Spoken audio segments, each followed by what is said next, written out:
There we go. Okay. I don't know. I don't understand it sometimes. Just let me know when we're open. Yeah, we're live now. Okay, welcome everyone to our regular meeting of council. It's electronic and live streamed. This is November the 3rd. It's 6 p.m. and we're going to go ahead and get started. So welcome to everybody. Anybody from the public that's with us, and staff and council. We will begin our meeting. If we could please have a moment of silence.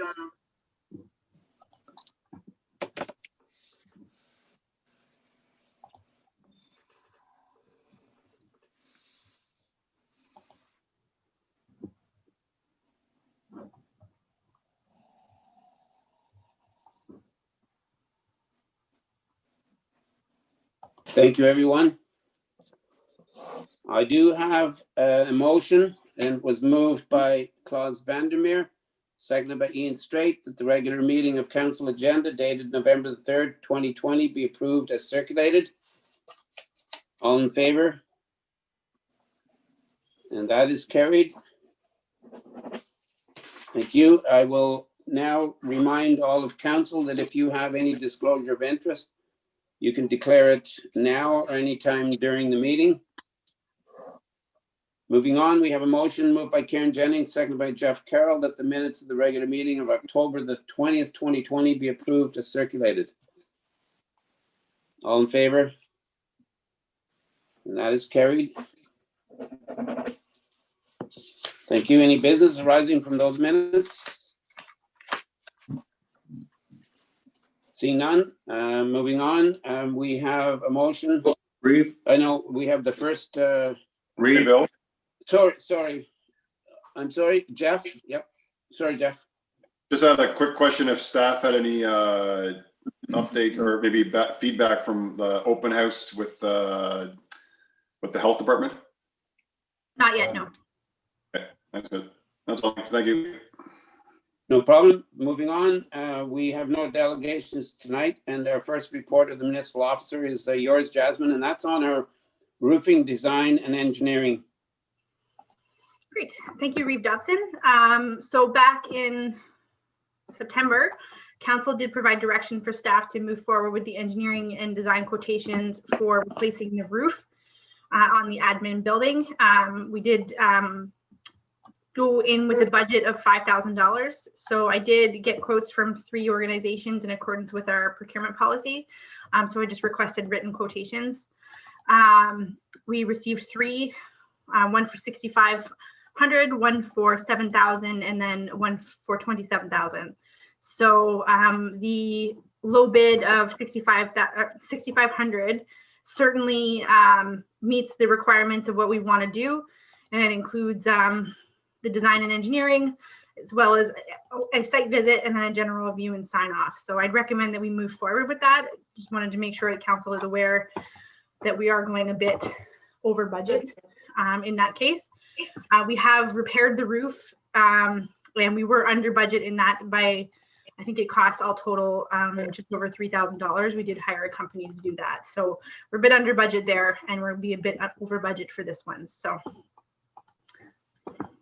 Any questions? Ian? Yeah, thanks, Jasmine, for bringing this forward.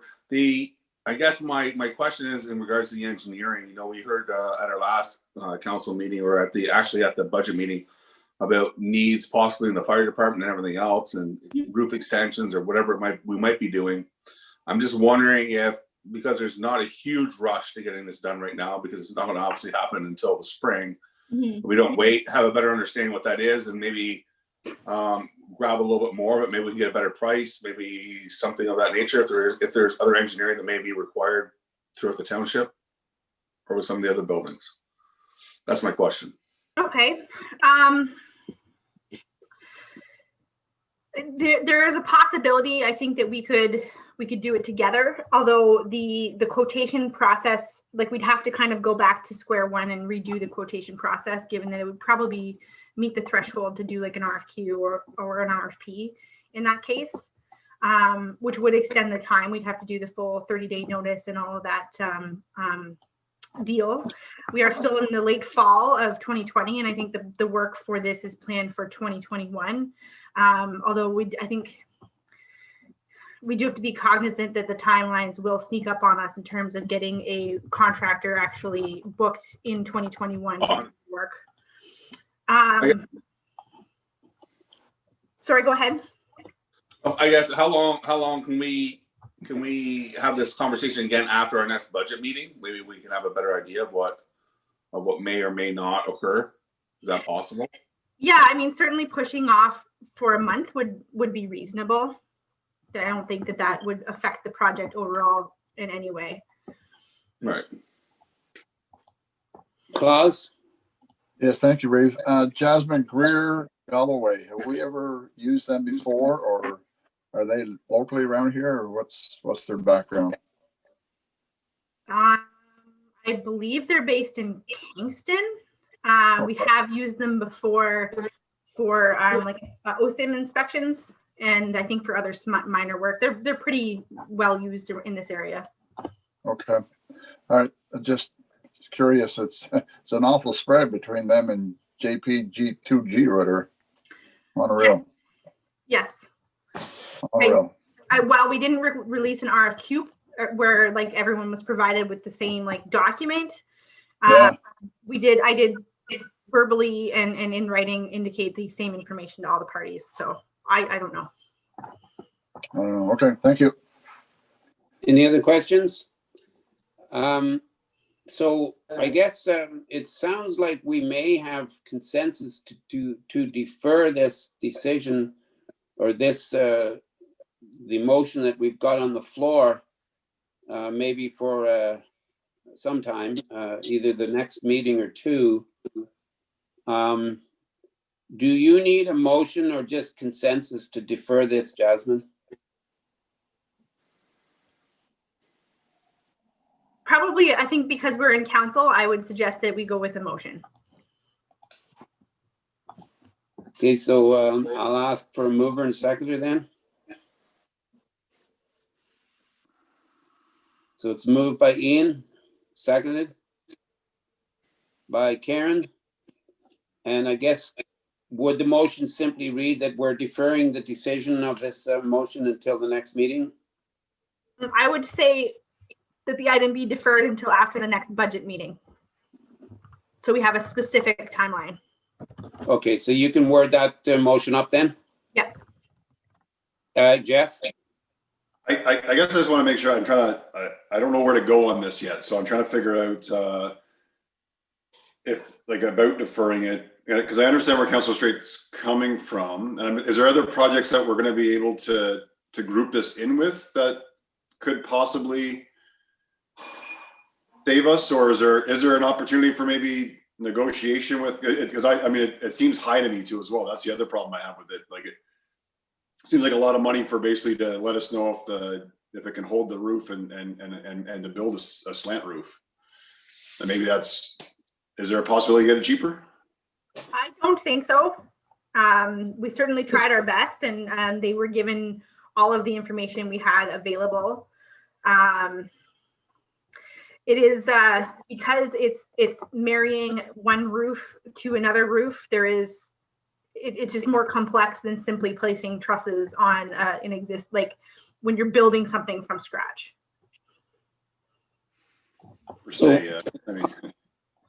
So I don't have any problem deferring this until after our next budget meeting. But the one thing we have to be also concerned about is that if we completely dropped this, the problem is then in the future when the same company or companies are asked to do a quotation, they sometimes just don't bother because they get nowhere. I mean, they became the lowest bid, and they don't, and nobody gets it. So they don't bother doing a quotation the following time. So that's a little bit of a concern. But I also would like to say that I suspect one of the reasons why we as a council, maybe wishing to defer it now for a bit, is that we're not really 100% sure. It's not cut in stone yet exactly what we're going to do with our present administration / fire hall. And so because we don't know what we're doing there yet, and because of what we might decide to do, that might affect the way the roof is built. I suspect that that's why where you were coming from, Ian, and I agree that it certainly is, it's not hurting, I don't think, to defer it. So I'm in favor of deferring it. And Claus, I'll go to you. Well, Jeff actually has his Yep. hand up first, then you can go to me. I didn't see. Okay, Jeff. Yeah, I guess the other side, because I mean, will this help us also give a good idea of what it's going to cost us to do the roof too as well?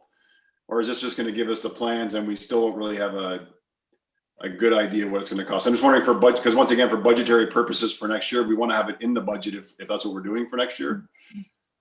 Yeah, so no, this will not give us an idea of how much it'll cost. What this will do is give us a construction ready design that we can then release an RFP for that work.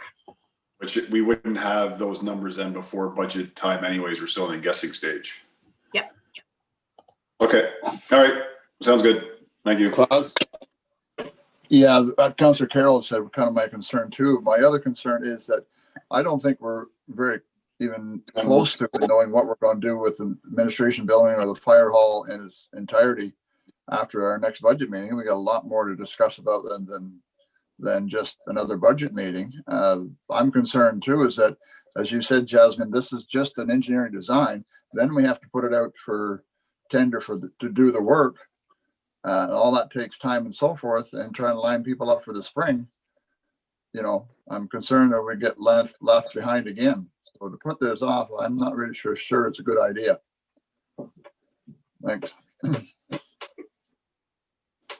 Anything else? So Jasmine, you got the motion. Did we vote on the motion that was moved and seconded to defer it? I don't believe so, no. Okay, so any other discussion then? Okay, then this motion is to defer it. So I'm going to ask all in favor. Okay, and opposed? That is carried. Okay, thank you, Jasmine, for that report. And moving on to the Committee of the Whole, we have a motion that was moved by Jeff Carroll, seconded by Karen Jennings, that council approve the minutes of the meeting of Committee of the Whole meeting of October the 20th, 2020, and approve the recommendations contained within. All in favor? That's carried. Thank you. Any business arising from those minutes? Seeing none, moving on. Moved by Claus Vandermeer, seconded by Ian Straight, that the committee approve the minutes of the meeting of Recreation Committee meeting of September the 29th, 2020, and approve the recommendations contained within. All in favor? Opposed? That's carried. Thank you. Do we ask for business arising from the minutes of the meeting of the Recreation Committee? Certainly you can ask. I don't see any issues with council asking questions on business in the rec committee. So any questions, comments regarding the minutes of the meeting? Go to Jeff. I was going to bring it up. I mean, I was, I want to thank our Recreation Committee for discussing with our consultant. I think it was a good productive meeting for them. So that I'm hoping that we're going to get a lot of information out of that. So once again, I just wanted to bring it up. We had a great meeting with that consultant, and we'll see where it goes. Thank you, Jeff. Claus?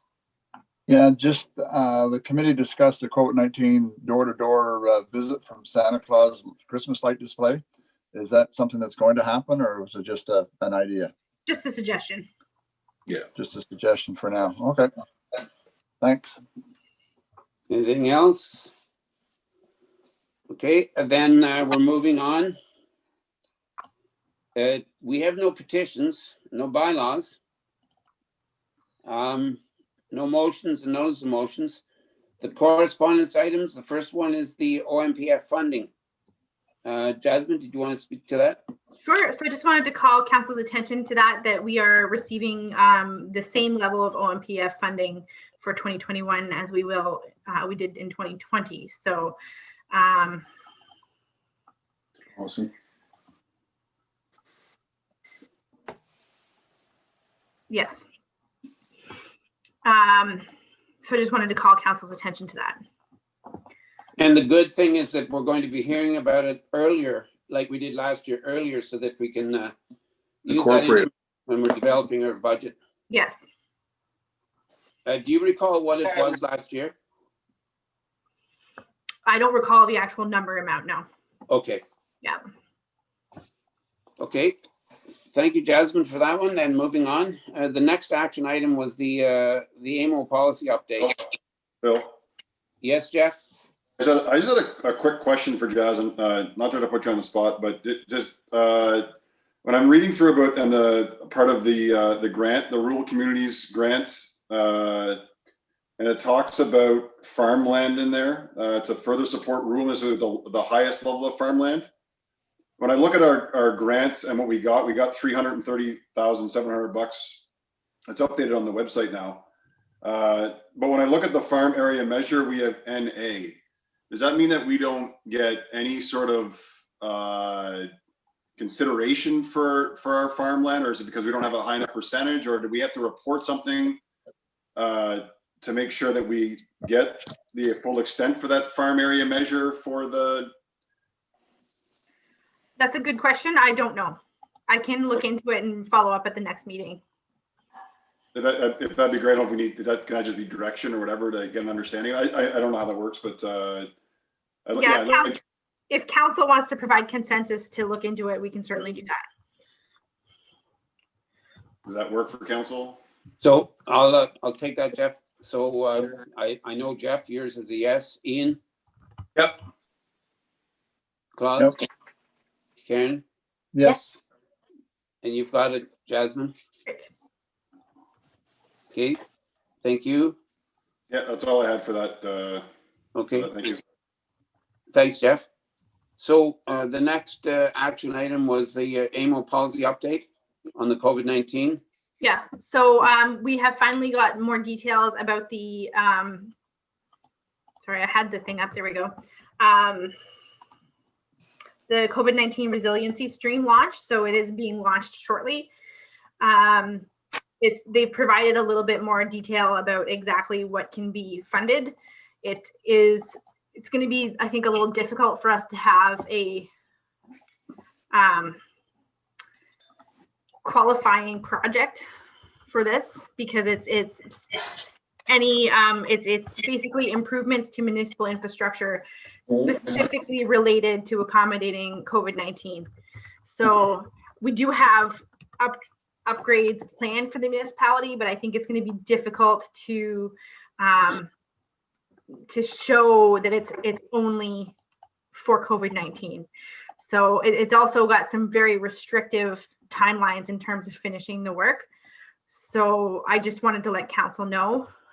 They have released a little bit more information. It's going to be very difficult for us to kind of meet the bar that they've set. So are you saying difficult but not impossible? I think it's extremely unlikely that we're going to have an eligible project. Okay. Any comments, questions? Jeff? Is there, thanks, Reeve. Is there any Hail Mary ones? Like we could, like, I'm trying to read through that to see if there's a way that we could put like the septic through that, because it gives us a hall that is now able to serve the public during a pandemic. I don't know, like, is there any stabs in the dark as far as like that?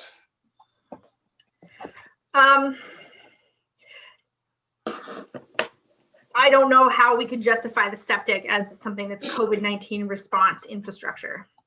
Yeah. That's fair.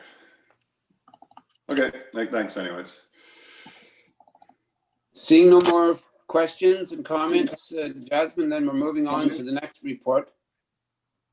That is going to be the Municipal Elections Act report from AMO. Yeah, so I just wanted to call council's attention to it. There is a bill out, Bill 218, that has a number of changes in it, including some changes to the Municipal Elections Act. So the proposal is to remove the use of ranked ballots. So there'll be no option for council to move with ranked ballots.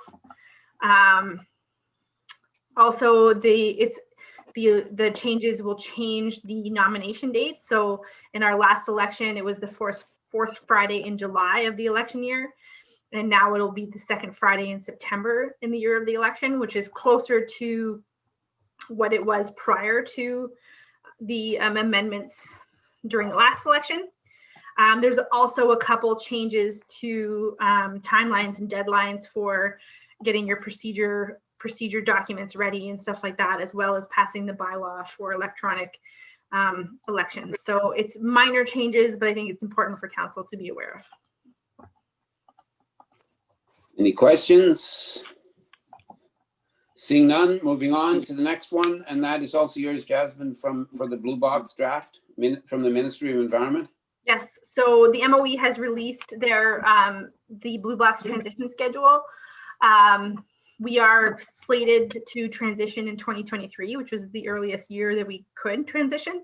So that's fantastic. So the process is now currently under its review period. It's 45-day consultant period. So it's the whole regulation is available in the document as well. So good news for the township. Ian? Just what we're talking about blue boxes and yellow boxes and everything else. Has there been much negative feedback at the township office in regards to the new recycling program that was put out?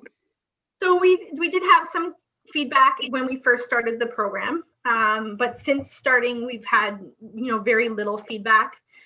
We do get reports in terms of non-compliances on a regular basis, and they're very little week to week. So people are mostly adopting the program.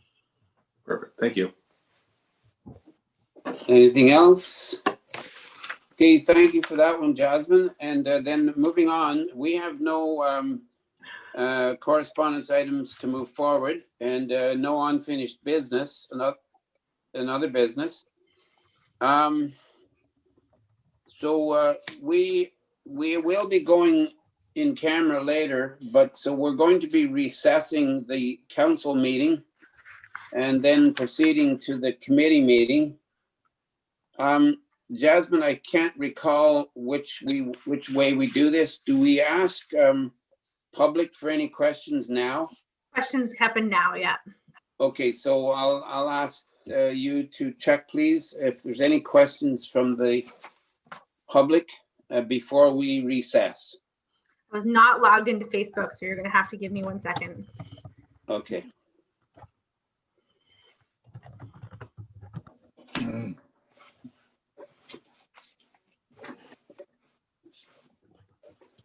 Now I can't remember my password.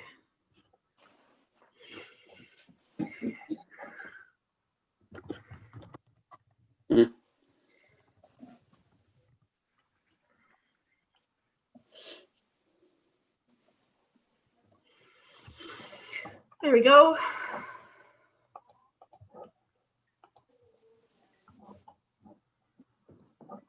So I am not seeing any questions. Okay, thank you then.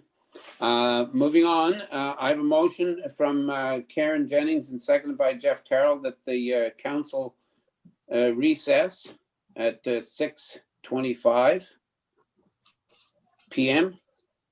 All in favor? That is carried. Thank you.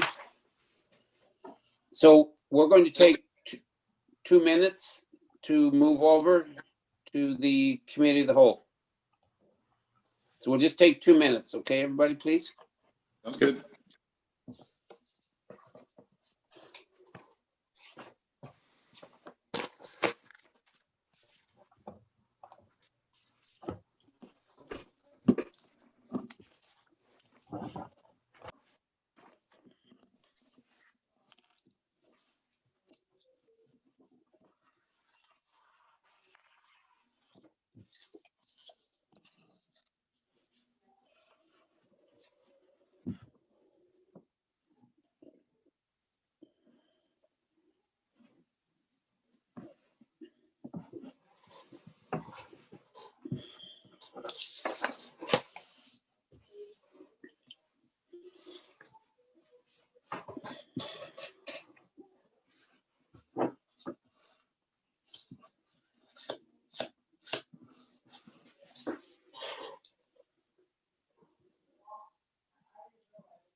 Jasmine? Hello, Jasmine?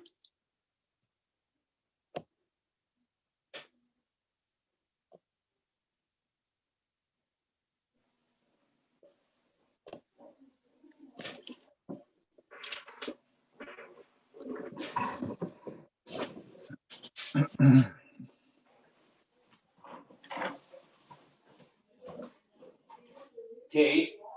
Kate? Can you come here for a sec?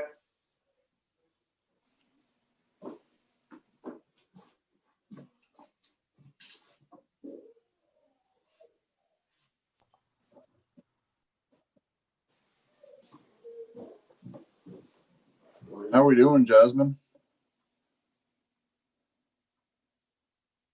You're muted. I'm doing well, thank you. Good. Yes. Yeah. Where'd Bill go? I'm not sure where Bill went. I see his table. I did put him on mute. We are still live. Oh, there he is. Yeah.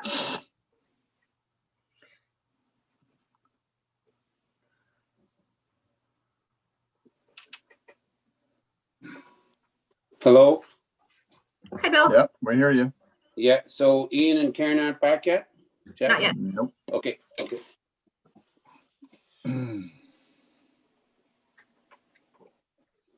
I hit a wrong button, sorry. I think I did too. Okay, so I think we're all back. So we're going to continue. Okay, Jasmine? Mhm. We're live. We're still live? Yep. Okay, so welcome everybody back to our committee of the whole meeting, November the 3rd, 2020. I have a motion moved by Jeff Carroll and seconded by Karen Jennings that the committee of the whole agenda dated November the 3rd, 2020 be approved. All in favor? That is carried. Thank you. Also, I'll remind all of council that if you have any disclosure of interest, you can declare it now or anytime during the meeting. We have no delegations tonight, so we're going to move straight into our report of the municipal officers. And the first one is on our ER bylaw.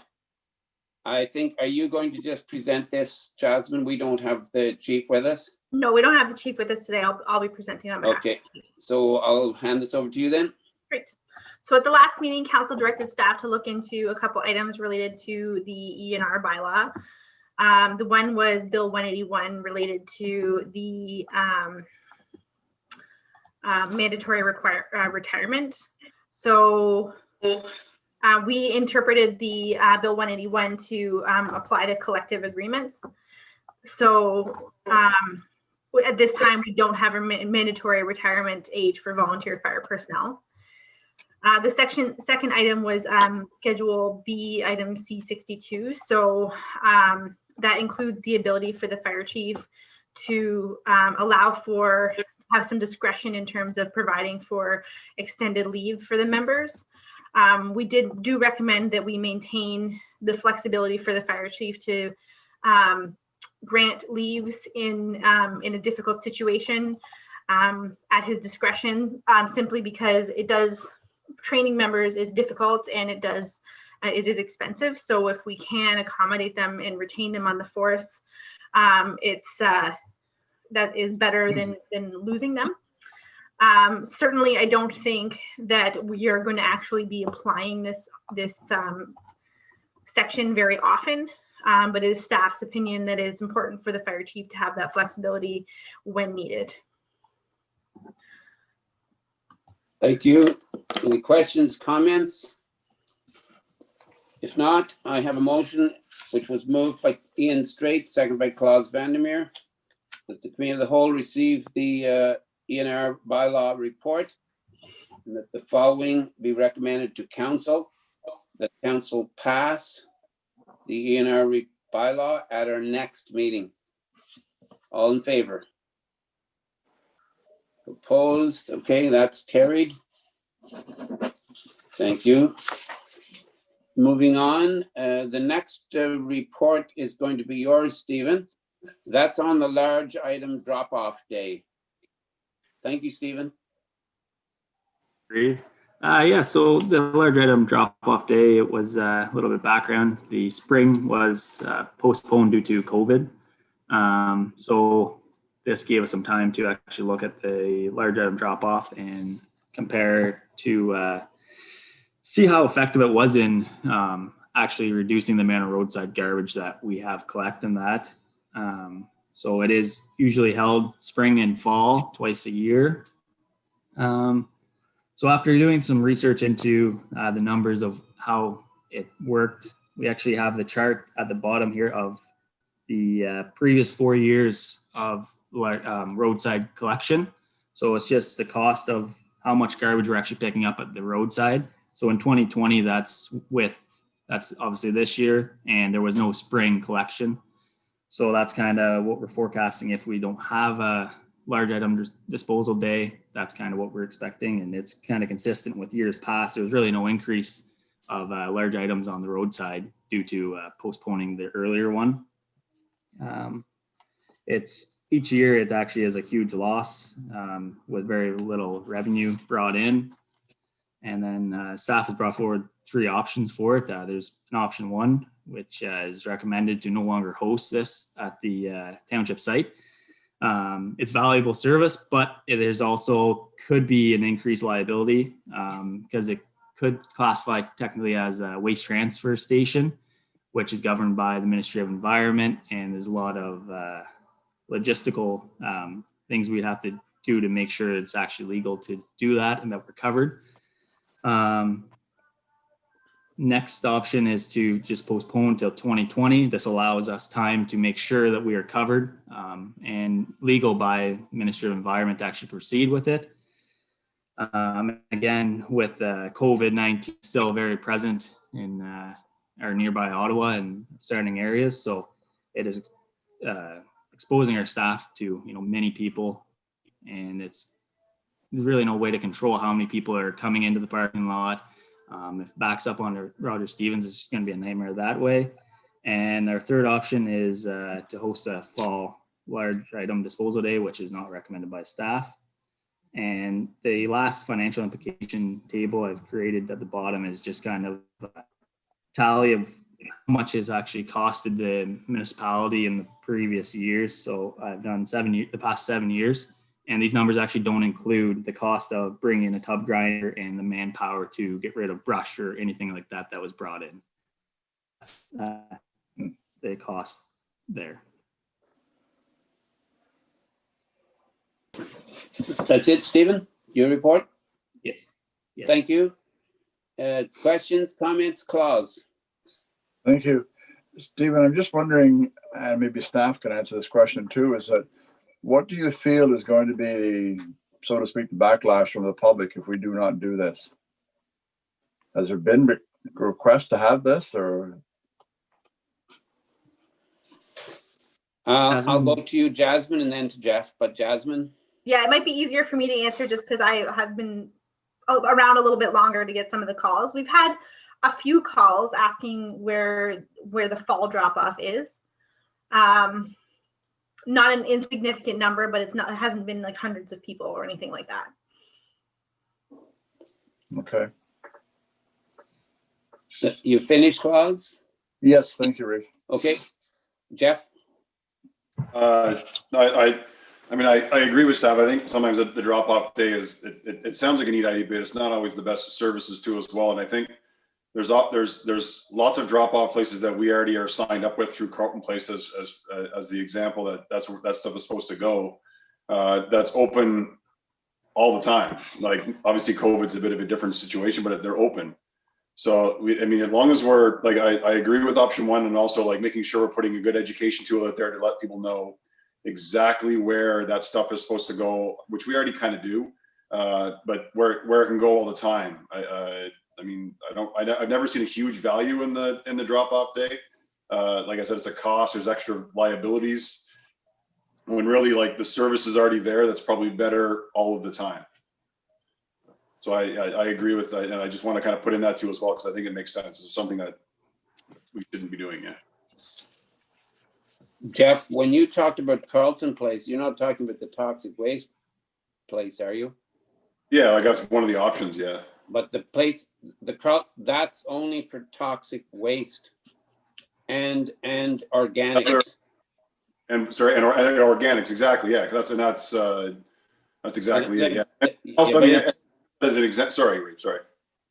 No, I was just saying it's not for, that depot is not for large drop off.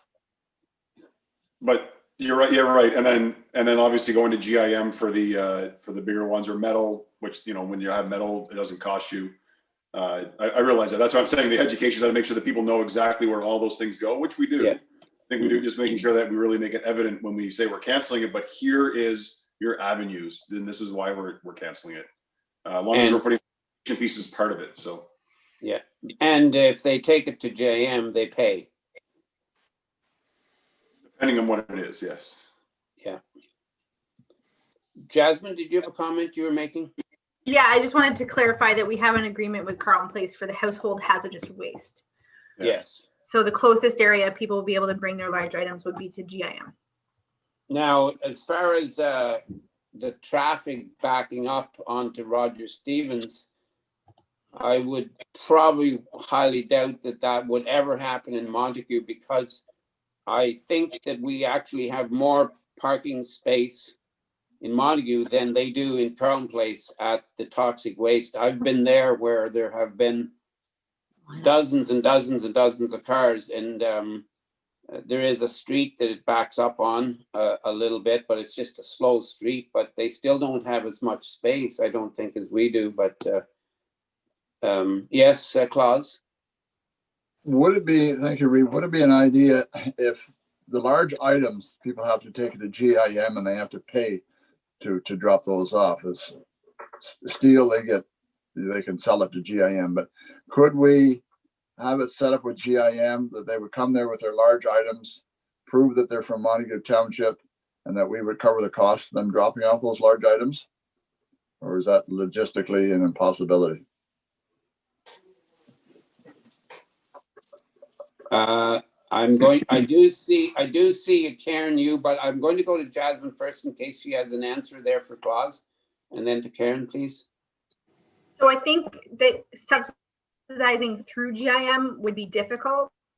Council wanted to provide some sort of subsidy. We recommended that maybe people bring their receipts to the office and we could reimburse them in that way.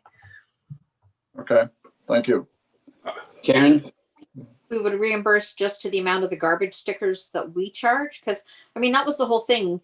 We charge the people a dollar value or that dollar in stickers to get rid of some of those items, but I don't know if I'm going to start paying GIM or paying the resident for them to declutter their whole house. I mean, because if you're going to hand over a receipt and just say reimburse me, that's a different topic here. I mean, the large item, I mean, you had the white metals that we in turn then were able to deal with. Well, they can deal with it too by taking it for free out to GIM. Yeah, there is a fee for the furniture. The scrap metal, as you say, you can get some money, and then the air conditioners too. But I think we have to put some limits on how much we're going to reimburse people, because I mean, they were charging us, or we were charging them to bring us the items. Yeah. I'm confused. This is.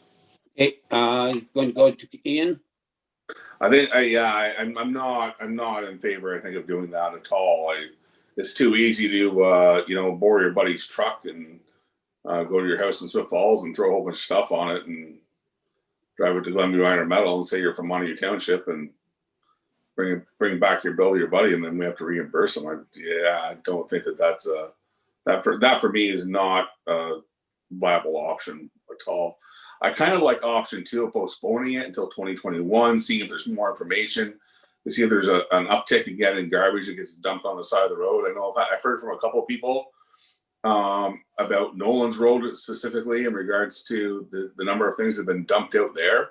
The last time I went out there, there was a dishwasher and a couch out there in the ditch. So I don't, I'm not going to say that's not going to happen.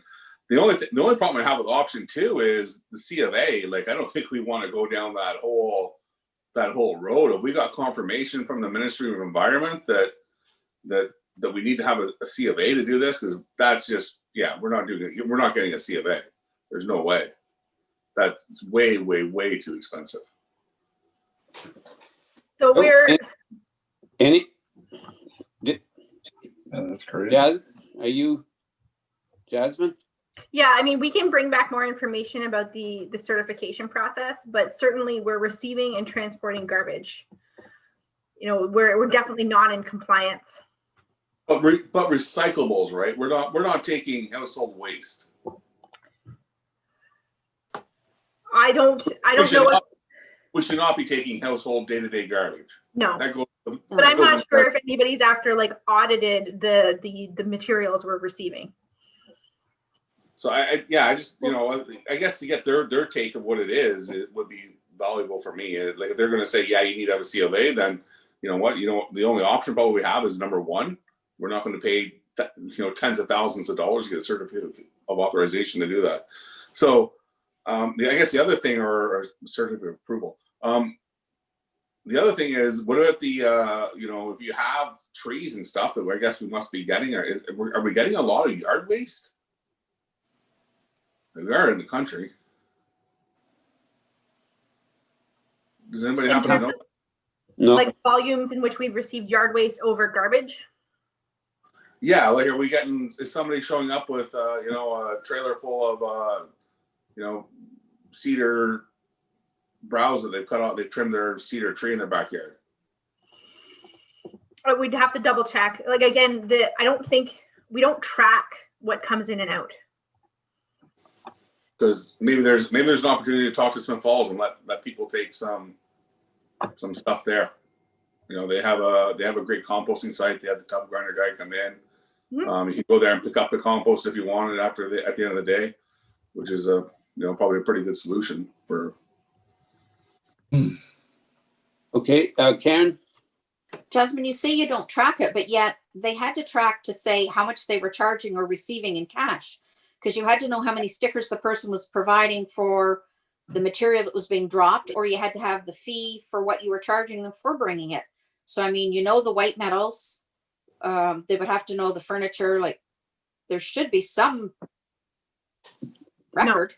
No, there's no record of the materials that we've received. Okay, any other comments?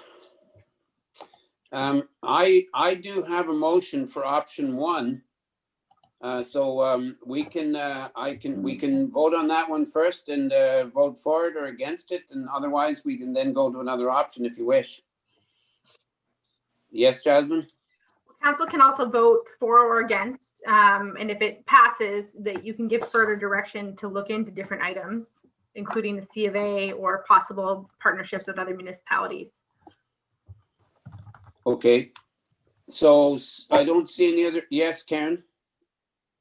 I know that other municipalities put dumpsters somewhere on their property. So, for example, to put the white metals into, to put recycling in, or not recycling, but cardboard, or to put in electronics. So maybe we could check with them and as well. I mean, if we're only going to be dealing with white metals, which again, as I say, if the people are driving them to us, why aren't they just driving them to GIM where there's no fee because you put it outside? With reference to the scrap metal, as it was said as well, if they take it there, they can get paid for it. And then if we just had I'm lost on why we need to have some of it to say it's a transfer station type thing. Because I don't, based on what we're taking. Mm-hmm. Okay.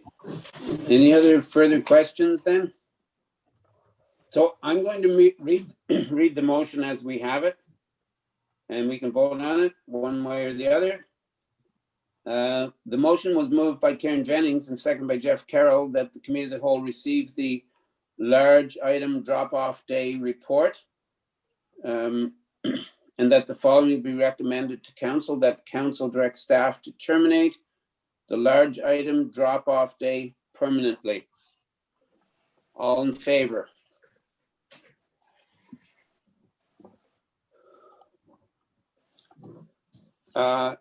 Opposed? So it is defeated. And then does someone else want to put on another motion on the floor? You don't need to put another motion on the floor. You could also just give staff direction to bring back more information if that's what's needed to make a decision. Yep. Claus? Yeah, I agree with Jasmine. Staff could bring more information in regards to option 2, in regards to the certificate of approval from the MOE. That's totally necessary. As Ian had said, we don't want to go down that road, but I'd like to see us go with option 2. But we do need some more information on that. Okay, anything else? So Jasmine, do you have enough information now to go on? Yeah, so we do need consensus from council. And then we did also have a suggestion to look into partnerships potentially with the town of Smith Falls for yard waste. Okay, so I'm going to go to Ian. I was just going to bring that up. Exactly what our clerk administrator just mentioned. So yeah. Okay. So Jasmine, if you can put it in words, then what you need there for the minutes for staff direction. Yeah, so did we get, is everyone good? Consensus? Yes. Yeah. Okay. Okay. All right, that's all of it for now. Then moving on, we have the next report is the C, and that's the 1-ton surplus truck. Jasmine, that's yours, please. So this report was prepared by our public works manager, but our policy does say that the disposal of goods go through the administrators. So we have received our new 3-ton truck that replaces the Chevy 1-ton. So we are asking council's authorization is the word to move forward with the disposal of the 1-ton. And we are also looking for council's authorization to exempt our procurement policy for a local tendering process and instead post the vehicle on like a bidding site, which would likely be govdeals.ca. We've had success with govdeals.ca in the past. And we're also recommending that we have a reserve price of $2,500. Thank you, Jasmine. I have a motion regarding that. I'll read it if we have any questions. The motion was moved by Klaus Vandermeer and seconded by Ian Straight that the committee of the whole receive the disposal of Chevrolet 1-ton truck report and that the following be recommended to council, that council declare the 2009 Chevrolet 1-ton truck surplus to municipal needs and that council exempt the procurement policy and authorize staff to place the 2009 Chevrolet 1-ton on an auction site as determined by the department head with a reserve price of $2,500. Any questions and comments? All in favor? That is carried. Thank you. And moving on to the next one, and that is the truck use policy. Back to you, Jasmine. Thank you.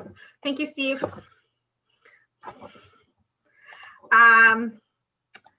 So we did purchase a 1/2-ton truck for the fire department to be used by the fire chief. At the time of discussion during budget deliberations, we did talk about developing a policy to address the appropriate use of municipal property.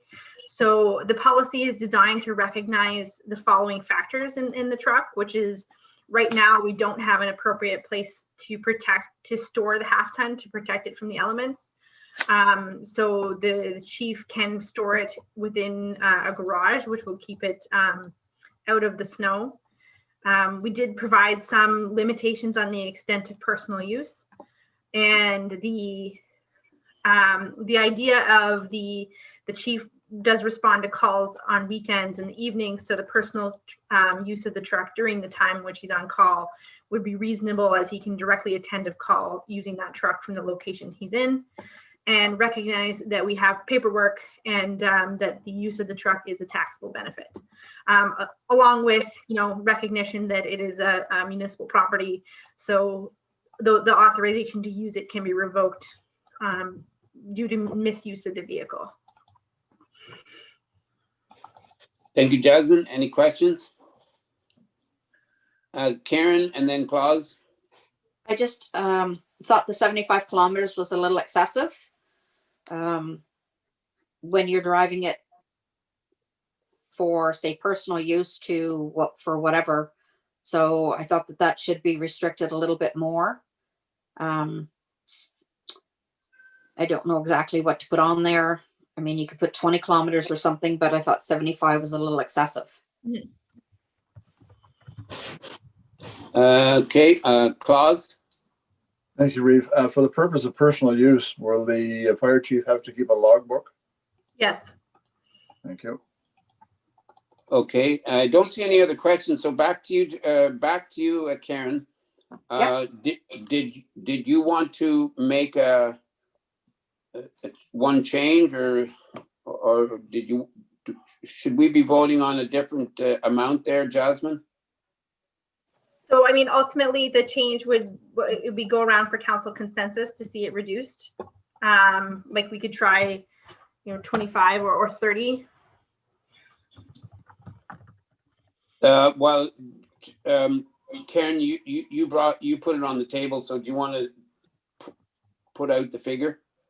But I guess if it's, because I mean, that's just it. I mean, if you're only using it, like if you're using it for work purposes, it's one thing. But I mean, for personal use, to be driving it, even if you're going to be on call or whatever, I mean, to driving it to Perth or wherever, it's a little, that's where I was getting at for the 75 kilometers was a little excessive. But I mean, if the rest of council don't have a problem with it, then that's up to you guys. But I personally feel that 75 kilometers, is a little excessive for the distance on a municipally owned vehicle being driven during personal time. Well, I guess my question to you, Jasmine, would be like, what is the thought of us? What is the thought of us talking even about personal use? I'm not sure what you mean by that question, Reeve. Well, I mean, why would any employee, whether it be this truck or any other truck, why would we be allowing personal use for any employee to use any vehicle? So it would be the recognition that for the fire half ton, we don't have a place to store the fire half ton, so the chief can store it at his personal residence. And the fact that when the chief is on call and is, say, running errands in town, that he can respond in the fire truck to the call without having to switch out the vehicle. Okay. Anybody, any other questions and comments? Ian? I guess, Jasmine, the typically, what do we see across the county, I guess? What are the rest of the municipalities doing? In terms of personal use of vehicles? Yeah, well, I know there's a lot of other fire chiefs out there that drive around that have a fire truck or a fire vehicle of some sort. Yes. That they drive 24/7. So I did reach out to our county groups. I had difficulty getting examples. It appears that for the majority of the fire chiefs and the fire personnel that are assigned vehicles, it's part of their employment contract.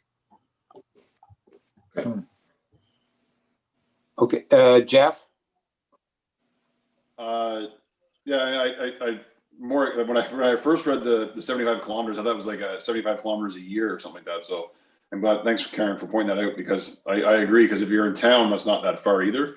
But now that what Councillor Straight said, it'd be nice if we had some more information, but I think 75 is a little excessive because that's, it's a little far. If you're in town, it's one thing driving around, but I'm assuming if, he had to go to Belleville, he's not going to drive it out. Obviously we don't want him to drive out there. So, and then be making a call back. He won't be that far out doing it on call. So I think certainly the intent of the policy is not to allow personal use of like excessive mileage, especially if it's not, there's no ability to actually respond to a call. Yeah, so I mean, I can understand that sort of the reduction of that. The other side of it too, as well, is like we're charging, or that personal use would be that he would be charged for would be from back and forth from work to home. Is that a standard? Is that standard? That's right from, well, that's actually from another municipality's policy as well. And yes, I believe it's standard. Yeah. Okay. CRA legislation. So does council wish to put a figure out there then we can vote on or get consensus on? So seeing none, I'll suggest, I think the figure 25 and 30 came up. So I'll put the figure 30 on the table and maybe we can vote on that. Do you need us to vote on that or just get consensus, Jasmine? Consensus is fine. Because if we get consensus on that, then we can vote on the overall motion. So yeah. Consensus for 30, Claus? Yeah. Karen? I still Karen? think even that, I still think that's high, but I mean. This is why I was asking you to put a figure on the table then. We'll go around. So Claus, yes, somewhere. Karen, no, Ian? I'm good with it. I get, from my own personal experience, I guess, is that, I've been much farther than 30 kilometers away and attended to a fire call. Like 30 kilometers an hour, 30 kilometers away and getting to a house fire or something like that is not, how far is it from one end of the township to the other, More than 30 kilometers. What's that? More than 30 kilometers, isn't it? I don't know. But anyways, from my point of view, that's where it's at, I guess. I think I'm more stuck in the fact that it's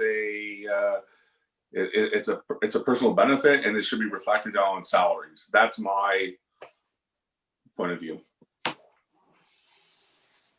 Okay, so I'm just trying to get consensus here from council. So we were at the 30 and Claus said yes and Karen no.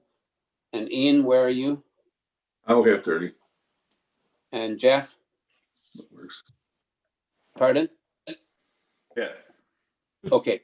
So then you have that consensus, Jasmine, and I'm going to go back to the motion. So I would just add, it would be the truck policy as amended then. Pardon me? Then the council adopt the truck policy as amended by bylaw. Yes. Okay, so I have a motion. It was moved by Jeff Carroll and seconded by Karen Jennings that the committee of the whole receive the truck use policy report and that the following be recommended to council, that council adopt the truck policy bylaw or by bylaw at the next meeting of council as amended. All in favor? That is opposed? That is carried. Okay. Thank you. Then moving on, we have no reports, no petitions, no motions, notice of motions, no unfinished business and other business before we adjourn. Jasmine, yes, Claus. Yeah, just a question. At our last meeting, we discussed about the staff appreciation.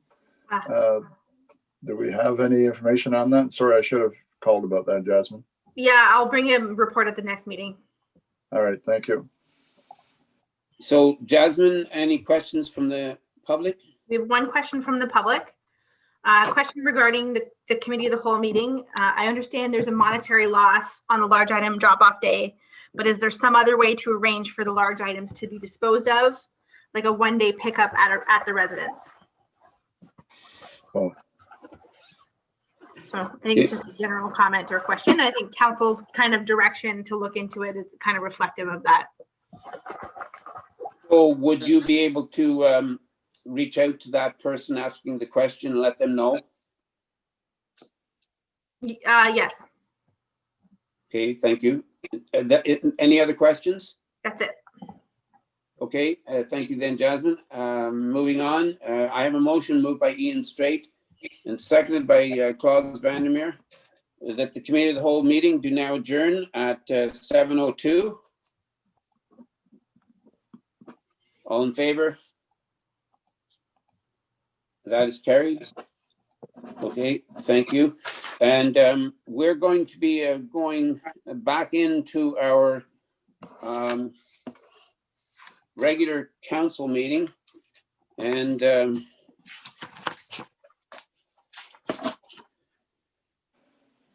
I have a motion moved by Ian Straight and seconded by Claude Vandermeer that council reconvene at 7:03.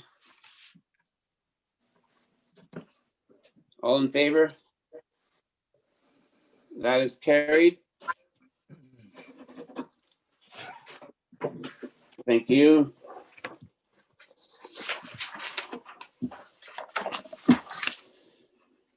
Moved by Jeff Carroll and seconded by Karen Jennings that council moves to in camera at 7:04.